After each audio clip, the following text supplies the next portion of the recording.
Friends, आज हम बात करेंगे गैस लॉज के बारे में। गैस लॉज में सबसे पहला लॉ है बॉयल्स लॉ। बॉयल्स लॉ में क्या होता है कि जो टेम्परेचर होता है वो तो हमारा कांस्टेंट रहता है, मतलब वो चेंज नहीं हो रहा, और वॉल्यूम है और प्रेशर है वो क्या होते हैं, चेंज होते रहते हैं। वॉल्यूम और जो प्रेशर है वो क्या होते हैं, इन्वर्सली प्रोपोर्शनल होते हैं। आप देखो, इन्वर्सली प्रोपोर्शन का मतलब है, जैसे हमने इसको न्यूमेरिकली कैसे लिखा, V is inversely proportional to 1/P, मतलब जैसे जैसे प्रेशर बढ़ेगा वैसे वैसे वॉल्यूम कम होगा, और जैसे जैसे वॉल्यूम बढ़ेगा वैसे वैसे प्रेशर क्या होगा, कम। वैसे मैंने इन्वर्सली प्रोपोर्शनल का बहुत बार मतलब अपनी वीडियोस में जिक्र किया है कि इन्वर्सली प्रोपोर्शनल होता क्या है। अब देखो ये क्या है, इन्वर्सली प्रोपोर्शनल को हटा के हमने क्या लगा लिया, कोई भी कांस्टेंट K लगाया। तो अब देखो PV इज इक्वल्स टू क्या हो गया, K, मतलब PV is equals to constant. ठीक है। अब मान लो कि हम कोई गैस ले रहे हैं, तो उसकी हम स्टार्टिंग प्रेशर क्या ले लिया, P1, ठीक है, और स्टार्टिंग वॉल्यूम क्या ले लिया, V1। तो आफ्टर सम टाइम यह उसको हमने हीट वगैरह चेंज हुई तो उसका प्रेशर क्या हो गया, थोड़ी देर बाद P2, और वॉल्यूम क्या बढ़ गया, V2। तो अब क्या हो जाएगा, अकॉर्डिंग टू बॉयल्स लॉ जो P1 V1 है वो किसके इक्वल हो जाएगा, P2 V2 is equals to constant. अब देखो इसके हम आगे बात करेंगे ग्राफ्स। ग्राफ्स पेपर में बहुत इंपॉर्टेंट है, जैसे P वर्सेस 1/V का। सबसे पहले हमने जैसे ऊपर देखा कि V और 1/P वो क्या होती है, डायरेक्टली क्या हो गई, प्रोपोर्शनल हो गए ना, डायरेक्टली प्रोपोर्शनल हो गए। जो भी डायरेक्टली प्रोपोर्शनल होता है उसका जो ग्राफ होता है वो हमेशा क्या होता है, स्ट्रेट लाइन, क्योंकि अगर वो बढ़ेगा तो ये भी बढ़ेगा। मान लो अगर हम यहाँ पे 1 2 3 4 लेते हैं, यहाँ पे भी 1 2 3 4 लेते हैं, तो 1 पे 1 आ जाएगी, 2 पे जैसे 2 आ गई, मतलब जैसे जैसे ये बढ़ेगा वैसे वैसे ये बढ़ जाएगा। तो क्या हमारे पास कर्व आता है, स्ट्रेट लाइन।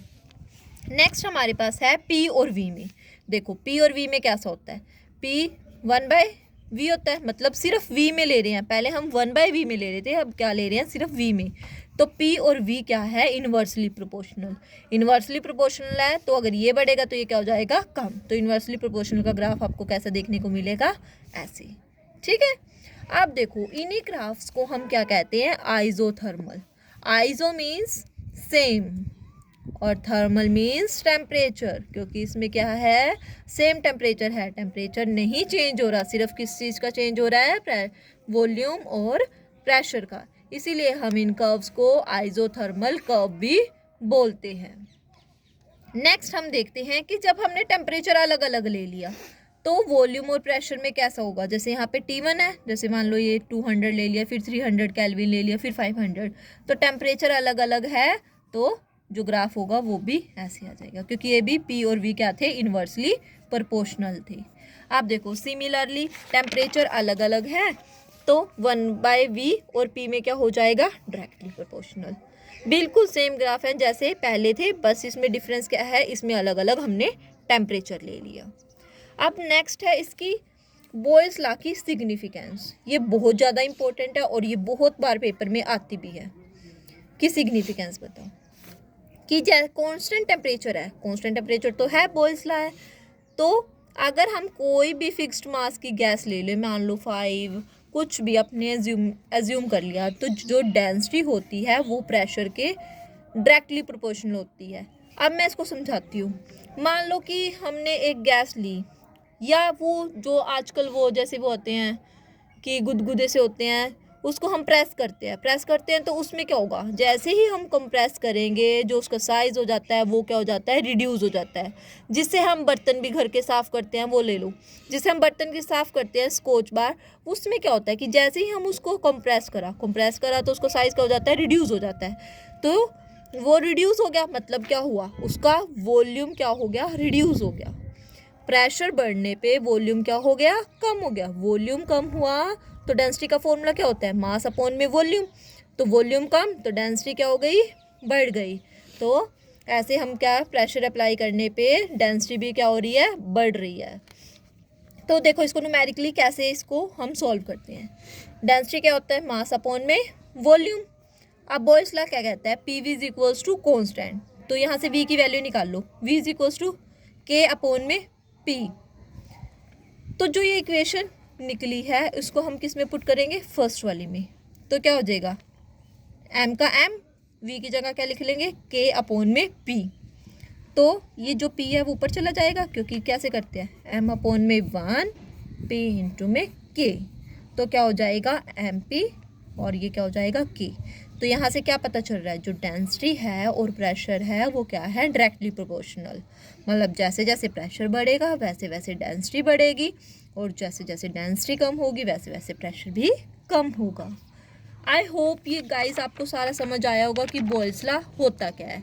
अब हम पढ़ेंगे कि इसके क्वेश्चन, एक बहुत इंपॉर्टेंट क्वेश्चन है कि कैसे आता है कि जो माउंटेन्स हैं, माउंटेनियर्स हैं, वो अपने साथ ऑक्सीजन लेके जाते हैं जैसे ही ऊपर ऊपर जाते हैं। क्यों?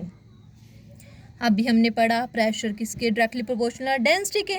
अब देखो जैसे जैसे एल्टीट्यूड में, जैसे जैसे हम हाइट पे जाते हैं वैसे वैसे क्या हो जाता है, प्रेशर बहुत कम हो जाता है। प्रेशर कम हो जाता है तो वहाँ पे जो एयर की मतलब एयर होती है वो भी डेंस हो जाती है, लेस डेंस, मतलब कि जो डेंसिटी है वो भी क्या हो गई, कम हो गई। तो कम होगी तो वहाँ पे जो ऑक्सीजन हमें मिलेगी वो बहुत कम मिलेगी अपने सांस लेने के लिए। ठीक है, तो ऑक्सीजन कम मिली तो इसीलिए उसको जो माउंटेनियर्स है उनको क्या करना पड़ रहा है, अपने साथ ऑक्सीजन लेके जानी पड़ती है। अब देखो ये सब कुछ था बॉयल्स लॉ के बारे में। हम एक इसका न्यूमेरिकल भी कर लेते हैं। बाकी अगर कोई न्यूमेरिकल में आगे कोई भी कंसेप्ट में आपको दिक्कत हुई तो आप मुझे कमेंट कर देना, मैं आपको नेक्स्ट वीडियो में उसको अपलोड कर दूँगी। जैसे एक न्यूमेरिकल लिया, एक वेसल है, वो कितने की है, 120 ml capacity, contain a mass of A gas at 20 degree Celsius. जो टेम्परेचर है उसका कितना है, 20 डिग्री सेल्सियस, और जो वॉल्यूम है वो क्या ले रहे हैं, 120 ml, और जो उसका प्रेशर है वो कितना लेके चल रहे हैं, 750 mm। तो उस गैस को, the gas was transfer to a vessel, तो उसी गैस को हम किस में ट्रांसफ़र कर दिया, वेसल में। तो उसका वॉल्यूम पहले कितना था, 120 ml, तो अब हुज वॉल्यूम इज़ 180, तो उसका वॉल्यूम कितना चेंज हो गया, 180 पे आ गया। तो हमने क्या करना है, कैलकुलेट हमें प्रेशर करना है एट 20 डिग्री सेल्सियस। अब देखो, अब तुम्हें खुद पता चल गया कि 20 डिग्री सेल्सियस पहले भी और अब भी, मतलब टेम्परेचर तो क्या हो रहा है, कांस्टेंट रह रहा है। टेम्परेचर कांस्टेंट रह रहा है तो क्या लगेगा, बॉयल्स लॉ। बॉयल्स लॉ लगेगा तो क्या कहता था, P1V1 is equals to P2V2। देखो पहले वॉल्यूम कितना था, V1, प्रेशर कितना था, 750। अब फिर वॉल्यूम कितना चेंज हो गया, V2 कितना निकल गया, 180। तो प्रेशर हमें निकालना है, तो बॉयल्स लॉ लगाओ, P1 की वैल्यू पुट करो, V1 की वैल्यू पुट करो, P2 एज इट इज़ रहा, V2। अब देखो ये मल्टीप्लाई में इधर आके डिवाइड में, तो जब आप इसको सॉल्व करोगे तो P2 की वैल्यू कितनी आ जाएगी, 500 mm। ये था एक न्यूमेरिकल जो मैंने आपको सॉल्व करके दिखाया। अगर बाकी कोई भी न्यूमेरिकल में आपको प्रॉब्लम हो, कोई क्वेरी हो, तो आप मुझे कमेंट कर सकते हैं। Thank you.